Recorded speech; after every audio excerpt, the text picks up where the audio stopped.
Alors autant ne plus recevoir le beau temps, ça me chagrine pas du tout dans la mesure où je n'ai pas de cheminée, autant le jour où je ne reçois plus mon catalogue Ikea pour pouvoir regarder ce que je n'achèterai probablement jamais dedans, je serais vraiment triste. Je suis pas la seule, rassurez-moi.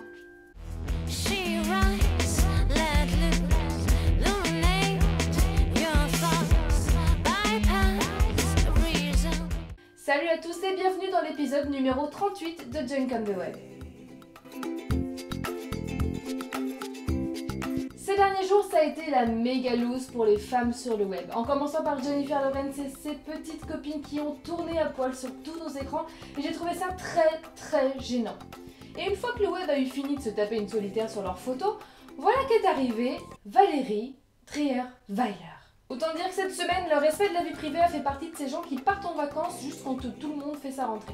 Alors je vais être claire tout de suite, François Hollande, je m'en tape le cul contre un cyprès, mais il se trouve que c'est notre président de la République et j'ai du mal à croire qu'on est dans un pays qui autorise ce genre de PQ qu'est le bouquin de son ex. Alors je parle pas du PQ triple épaisseur, mais de celui qui coûte pas cher et qui gratte un peu. Soyons clairs, je parle pas de la liberté de s'exprimer, ça bien entendu, je parle plus du fait qu'on autorise le succès. Ça a quand même été en rupture de stock dès le jour de sa sortie, il y a 500 000 exemplaires qui ont été recommandés. Alors déjà ça me fait un petit peu marrer parce qu'il n'y a pas si longtemps que ça, la population française s'offusquait que Sarkozy soit un président people, moi la première d'ailleurs, et là tout le monde se jette sur ce bouquin, le bouquin de l'ex-première dame, parce qu'il parle de la vie privée du président.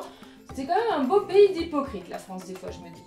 Mais revenons au contenu du bouquin. Alors je l'ai évidemment pas acheté, les extraits que j'ai pu lire un petit peu partout sur divers sites internet m'ont suffi. Par exemple, cet extrait où elle raconte le moment où elle a découvert la liaison entre François Hollande et Julie Gaillet, qui est, je pense, le drama dans toute sa splendeur. Alors je parle pas du fait qu'elle ait ressenti tout ça, l'envie de prendre des somnifères, de pas vivre la journée. Je comprends complètement, vu l'humiliation, qu'elle ait pu ressentir ces choses, mais l'écrire de cette façon, comme elle l'a fait, sortez les violons quoi. De manière générale, j'ai beaucoup de mal avec ce livre parce que je trouve très malsain de déballer comme ça des aspects aussi privés et aussi intimes de sa vie. C'est quand même notre président en exercice, déjà qu'il n'est pas super populaire, c'est peu de dire, mais est-ce qu'on a vraiment besoin dans notre pays d'en plus avoir un truc qui l'enfonce comme ça, parce qu'il y a quand même plus d'un tiers des gens qui ont été interrogés par rapport à cette affaire qui trouvent que ça leur change l'image du président en mal. Et le pire dans tout ça, c'est qu'elle va se faire un paquet de blé en continuant à jouer l'innocente en disant « Mais je comprends pas pourquoi les gens y retiennent que le négatif, j'ai aussi dit du positif sur lui, j'admire beaucoup, blablabla blablabla. » Donc en gros, elle veut nous faire croire qu'elle a réussi à faire en sorte que personne à l'Elysée dans l'entourage du président n'entende parler de ce livre 2 jours avant sa sortie, mais qu'elle n'est pas du tout responsable d'une façon ou d'une autre du fait qu'il y ait eu des morceaux choisis, et je pense les meilleurs, dans la presse 2 jours avant. Bien sûr. Je suis également extrêmement étonnée du crédit qu'accordent les gens à ses propos, parce que c'est pas parce qu'elle dit sur la couverture que c'est vrai qu'il faut pas réfléchir à un moment donné. Il s'agit des propos d'une ex humiliée devant la France entière. Je pense que niveau manque d'objectivité, c'est juste devant la mère qui dit que son fils est beau. Et puis il y a cette polémique sur le fait que François Hollande aurait appelé les pauvres les sans-dents. Oh là là. Alors, est-ce qu'il l'a dit ou pas? En fait, on n'en sait rien et à la limite, on s'en fout.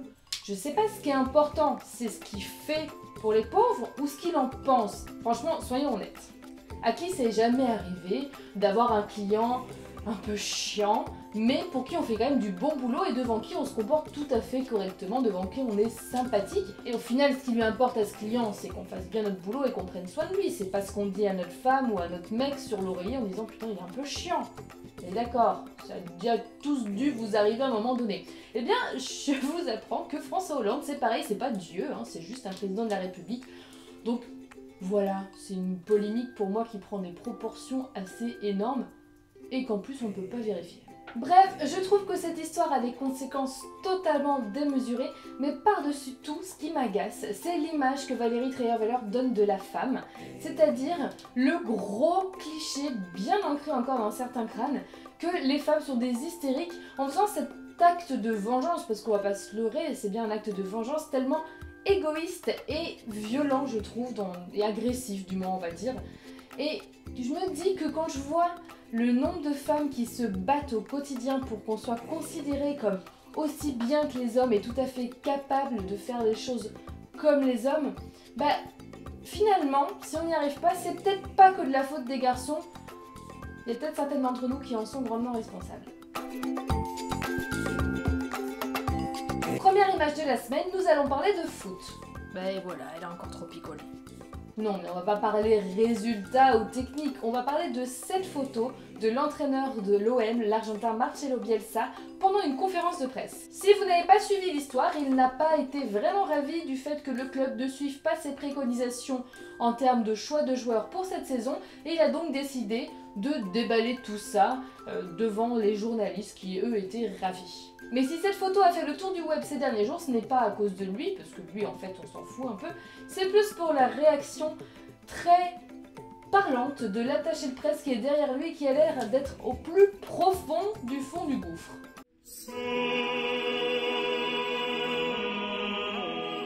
Deuxième image de la semaine, il s'agit d'une série de dessins des princesses Disney version tatouée. Le genre de choses, autrement dit, qu'on voit, oui, 83 fois par semaine environ, mais si je vous en parle dans cet épisode, ce n'est pas pour rien, c'est parce que l'un des dessinateurs a décidé de montrer l'évolution de son travail sur Photoshop dans des vidéos, dont je vous mets les liens en barre d'infos, et je trouve ça toujours très fascinant de voir le travail des gens sur ce genre d'outils, puisque moi, question dessin, comment dire, Je vais m'en tenir à un peu de coloriage tout bête. Troisième image de la semaine, c'est lui c'est Jean-Mi. Oui, c'est Jean-Mi. C'est un petit robot qui est le nouveau chroniqueur de Salut les Terriens, l'émission de Thierry Ardisson sur Canal+. Bon, pourquoi pas? Bon, je suppose qu'il ne va pas réfléchir par lui-même et qu'il va y avoir quelqu'un derrière pour lui écrire ses répliques et ses vannes.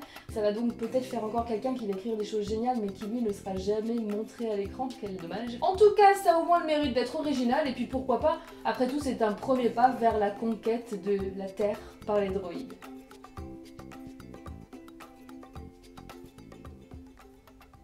XZ2000EL66339200001.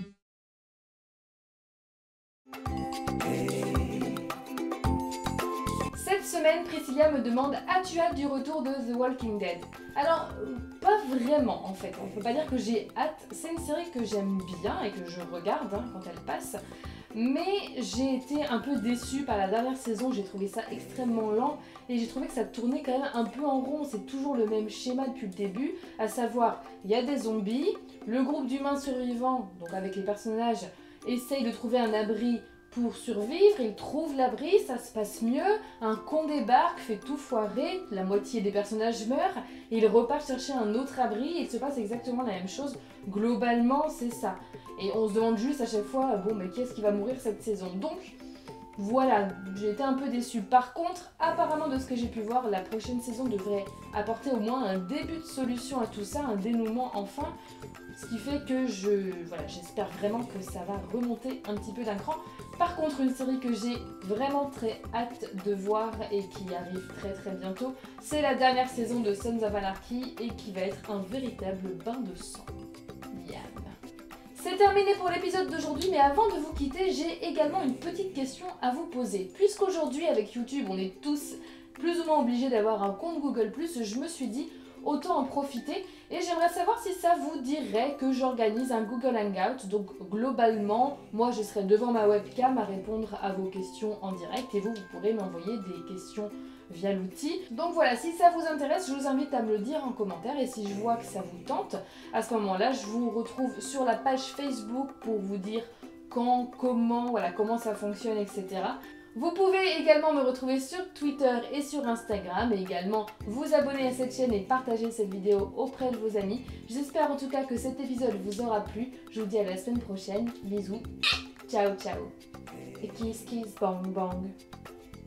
Maintenant, une dernière attention aux vidéos de gens qui jouent aux jeux vidéo.